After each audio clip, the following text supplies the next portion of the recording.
Thanks very much, everybody, for coming back in, and also for all the the questions and comments to the speakers. I think we've had a great morning session. And before we go on to the session that Naveed Sattar will chair on further kinds of assays that might be done, I just wanted to explain that UK Biobank, as you can see, in many ways is an experiment. It's an experiment on how to build a resource, how the community can build that resource and use it. But I think it's also an experiment in how do we make it available in a way that utilizes the imagination of all of the different researchers around the world.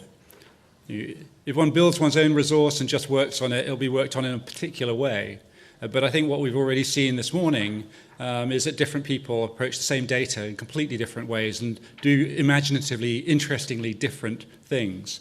And the idea of the next session was really how do we expand that further? How do we democratize research by making this resource available to as many different people as possible and encourage them to believe in that? And so the idea was to have an early career research competition. We had about 100 researchers put in abstracts that I'd like to thank the epidemiological team within UK Biobank for judging. You've seen the top 20 posters downstairs, but now we are going to have the top 3 presentations. And the first of those, the winner of the prize was Dr. Philip Law from the Institute of Cancer Research, who's going to talk to us about genetic and non-genetic risk modeling for predicting colorectal cancer. I need to make sure I get the right prize. But I wanted to say that this is not the kind of party where you come and everybody goes away with the same prize. In this case, there is a special prize for the winner. Thank you very much, Philip.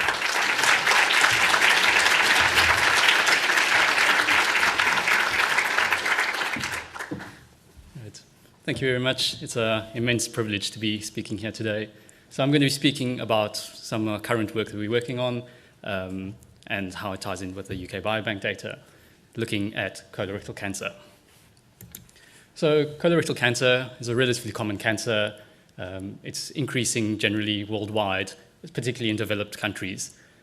In the UK, it's the 3rd most common cancer in both males and females, with approximately 40,000 new cases every year.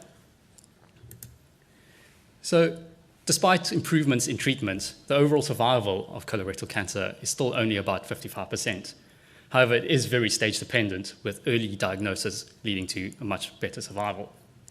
As a result, there's numerous screening programs, such as the NHS bowel cancer screening program, looking at identifying pre-malignant lesions, so before they be developed into cancer, basically. So typically, the screening tests involve fecal blood test, moving generally now towards immunochemical tests and colonoscopies where necessary, each with their own advantages and disadvantages. Typically, the screening is done on an age basis. So in England and Wales, it's people invited to the screening once you're over 60. However, screening programs are generally best suited or best optimized when they're targeted at those individuals at the highest risk. So, like most complex diseases, colorectal cancer is multifactorial. There's obviously the lifestyle factors such as smoking or poor diet and obesity, as well as genetic factors such as high penetrance mutations like HPC or common variation, which is what I'm going to be speaking more about now.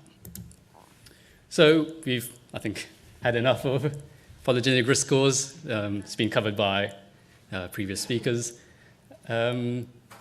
Basically, it's just, as we've heard, the sum of the number of risk alleles for each individual weighted by the effect size. So the effect size and the number of variants are selected are determined using genome-wide association studies. In our study, we focused particularly on we were a bit more conservative and focused just on the genome-wide significant SNPs, of which there are around 50.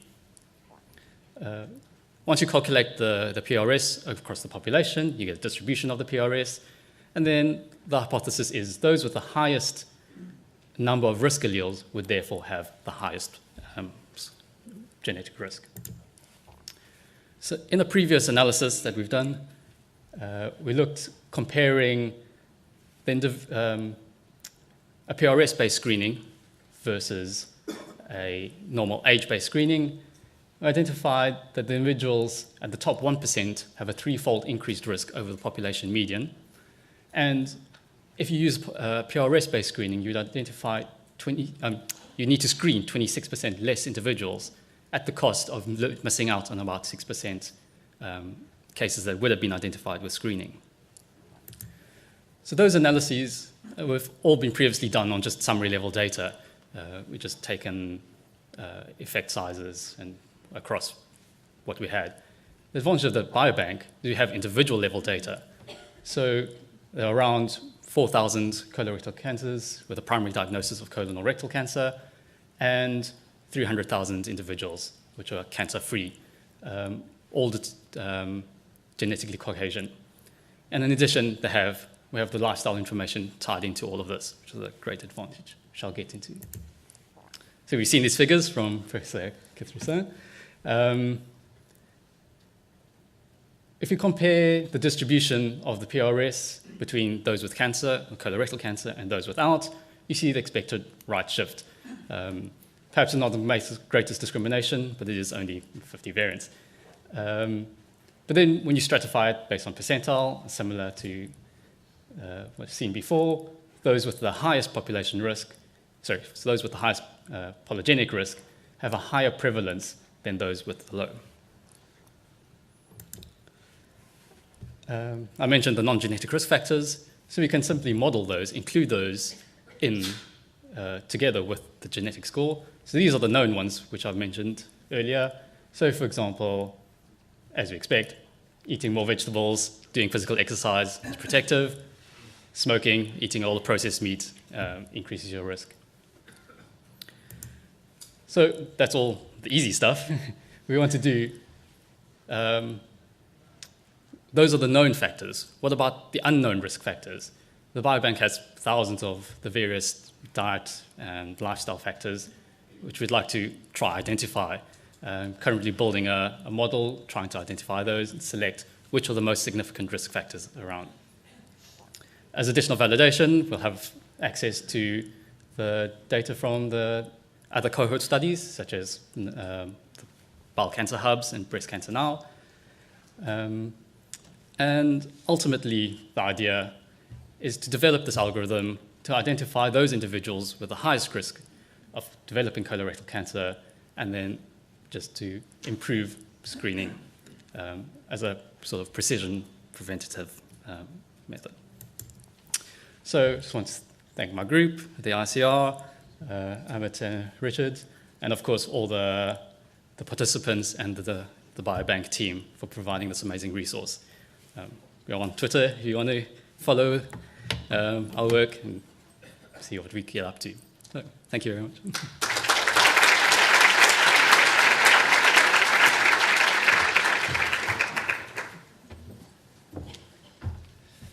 Thank you very much, Philip. We had two runners-up, and the first of these is Dr. Hania Yagutka from the University of Exeter Medical School, who's going to talk about combining UK Biobank genetics and MR imaging data to identify genetic factors associated with higher body fat but lower risk of diabetes. And if anybody voted for Brexit, I think we'll see, look at all that you are. First two speakers, clearly not originally from the UK, and how much we're benefiting from them. So, Dr. Yagut. I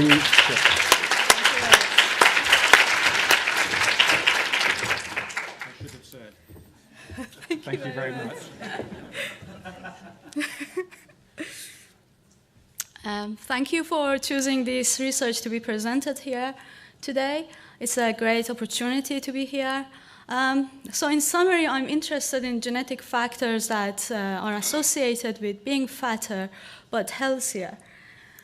If we look at the distribution of BMI or body mass index in UK Biobank population, you see that people who have higher BMIs have higher risk of type 2 diabetes, as shown by blue color here. However, you can see that there are many obese individuals, as defined by BMI of more than 30, who don't have type 2 diabetes. And we think this is partly genetically defined. So there are some genes identified for this, but to give you some example, what you see in the left-hand side here, this is an example of gene which is associated with higher body fat percentage and higher risk of type 2 diabetes, as we know, because BMI is a major risk factor for type 2 diabetes. However, in right-hand side, you can see an example of a gene which is associated with higher body fat percentage but lower risk of type 2 diabetes. And this is very interesting because if you study these genetic factors, we can understand the mechanism that delay or protect people from type 2 diabetes. Now, UK Biobank made it possible to identify more of these genetic factors because data on 500,000 individuals with body fat percentage and genetic data was available. And we combined it with data from studies of metabolic biomarkers, and we characterized 14 genetic factors that are associated with higher body fat percentage, but higher levels of good biomarkers like HDL cholesterol, which is a good lipid, and also lower levels of bad biomarkers like triglycerides. So in contrast, again, you can see an example of gene which is associated with higher body fat percentage but an adverse metabolic outcome. So we studied these 14 genetic factors together in UK Biobank. They are associated with higher body fat percentage but with lower risk of type 2 diabetes, and also with lower risk of heart disease and lower risk of hypertension and blood pressure measures. So what's the mechanism? You might think that maybe it's a favorable body fat distribution. So again, we use UK Biobank data because we had waist circumference and hip circumference, and we could analyze men and women separately because they are different. So as you see, these genetic factors are associated with a favorable body shape in women because they are associated with lower waist circumference and higher hip circumference. However, in men, they are not associated with a favorable body shape because they are associated with both higher waist circumference and hip circumference. Again, UK Biobank amazing data, having access to MRI scans of body fat. So we had more than 5,000 individuals in the first wave of the data with subcutaneous fat. Now this is a safe place to store fat, and also visceral fat. Now this is a wrong place to have fat, or it's a bad fat, and also measures of liver fat. Again, this is bad fat. And we also added data from other cohorts to increase our sample size. And so you see in these plots here, the vertical lines are the null effects. And you see that these 14 genetic factors were together associated with higher levels of fat in a right place. So these diamonds are the effect when we use all the studies combined. And also higher levels of subcutaneous fat in women and men, but they weren't associated with visceral fat, but were associated with lower levels of fat in the liver. So this could suggest that liver fat is maybe more important in the mechanism of type 2 diabetes. Another thing was that the effect on lower liver fat was only detectable in women. Now, this data I've shown so far is using European individuals from UK Biobank, but UK Biobank is a huge data, so we can also study other ethnic groups Like, for example, South Asians. These are very interesting because the prevalence of type 2 diabetes is much higher in South Asians. So we had data on more than 10,000 individuals of South Asians. You can see in blue colors in these plots.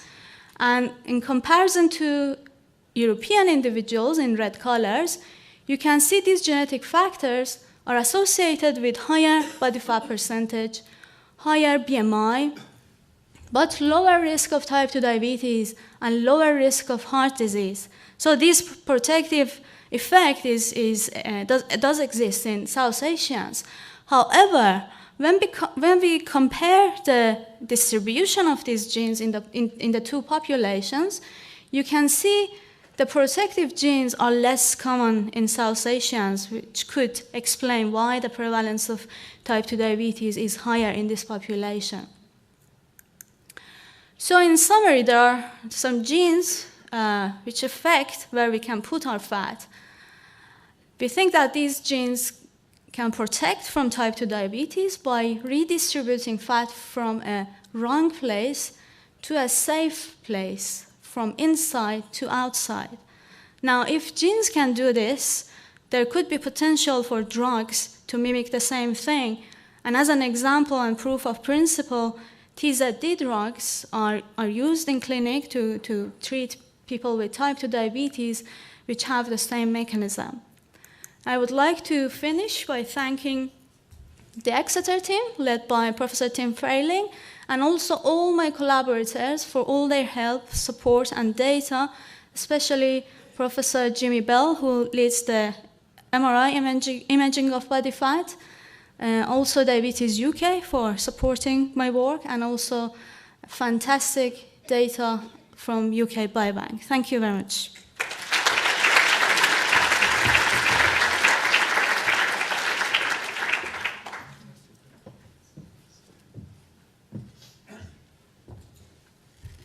As I mentioned, we had 100 people submitted to this from all around the world, not just from the UK, from Europe, from North America, Australasia, and beyond. As you saw, the first speaker from South Africa originally, but has been here for 10 years. Great gain for the UK. Hania, originally from Iran, again showing how Britain is benefiting from intellectual immigration. So fantastic talks. I'd made the case that we were going for kind of heterogeneity and research being done all over the world. But the next speaker will emphasize how people who get UK Biobank, institutions that get UK Biobank and really work on it can benefit as well. And so with slight embarrassment, we have another speaker from Exeter showing how they can really utilize this resource. So the second runner-up is Dr. Samuel Jones, who's going to talk genetic studies of accelerometer-based sleep measures in 85,000 individuals, yield new insights into human sleep behavior. Sam, you're from Exeter? I am, yes. Yeah. No, you got that right. And before I forget... I was going to ask. Thank you. Right.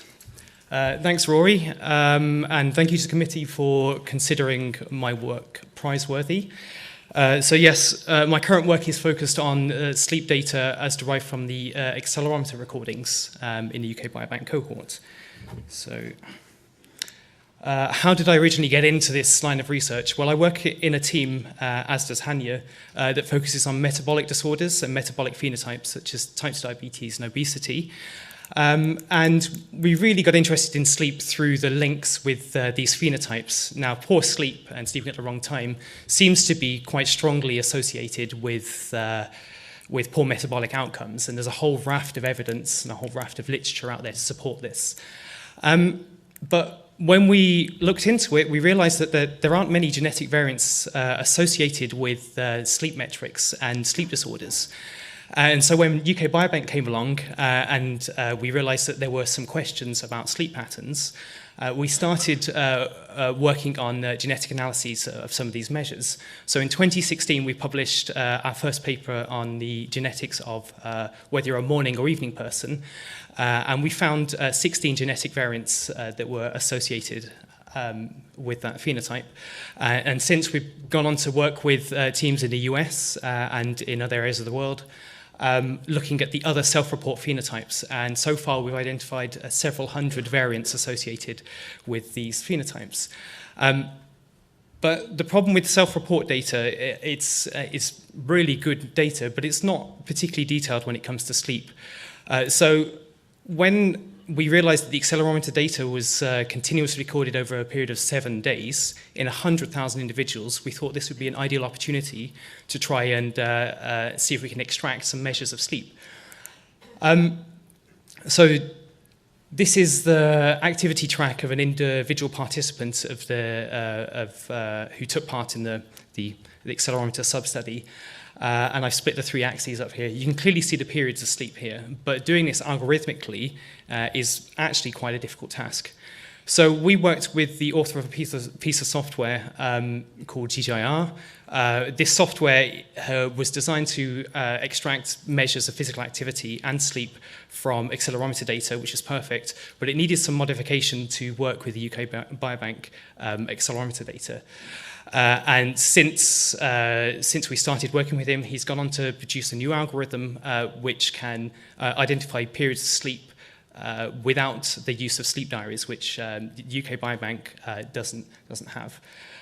So I'm just going to zoom in on a particular day. This is a schematic illustration of the 8 sleep measures that we've managed to extract using this piece of software. You'll only see 7 of them on here. The 8th one is about variability across multiple days. We have 3 measures of timing, so these are more your circadian phenotypes.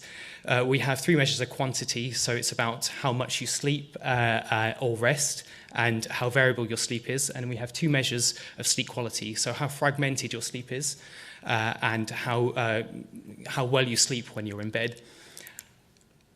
And just to give an example of the average participant in the accelerometer sub-study, so the average participant would actually sleep around 7 hours 20 minutes per night. Their minimum point of activity would be about 3:20 in the morning, which roughly corresponds to the middle of their sleep period. And the last phenotype here is quite interesting. This is how much people move during the night. So the average participant would move between 16 and 17 times a night. So that's typically shifting position, but still asleep. So we generated these measures, and then we combined it with the genetic data recently released, the second release of the genetic data, to try and identify regions of the genome that are associated with our sleep measures. So I apologize for the busy slide, especially for those of you at the back. But the main points here are we identified 40 regions of the genome associated with our sleep measures, some of these overlapping in the different sleep measures.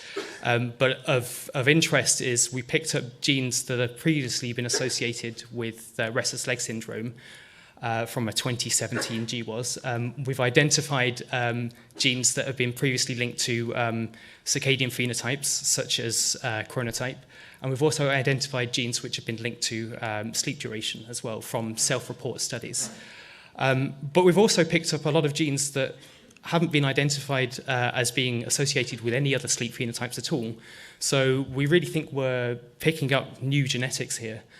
And of course, just to give you the bog standard heritability estimates, they range from about 3% to 22%. So it looks like sleep duration variability really isn't very heritable, but the number of sleep episodes, which represents how much you move during sleep, seems to be quite highly heritable. Why is this all important? Why are we interested in identifying the genetics of sleep patterns and sleep disorders? The most fundamental level is trying to understand the molecular and chemical mechanisms behind sleep and trying to understand why some people need more sleep and why some people prefer to sleep later than earlier. It's well known that genes and genetic variants identified in GWAS make better therapeutic targets. So it's entirely possible with further work that some of the genes that we've identified might make good targets for medication that might improve your sleep or might be used to treat sleep disorders, etc. But the thing we're most interested in, and this ties back to our work with diabetes and obesity, is if we have genetic variants and genes that are linked to our sleep measures, we have instruments for instrumental variables analysis, which allows us to start to pick apart the complex relationships between poor sleep and poor health outcomes. So short but sweet, I'll stop it there, but I just want to say thank you to everyone who's contributed to this study, especially Vincent Van Hees, who has really done a lot of work in improving the algorithms to get them to work with the UK Biobank data. And of course, most importantly of all, thank you to the staff and participants of the UK Biobank for actually making any of this work possible.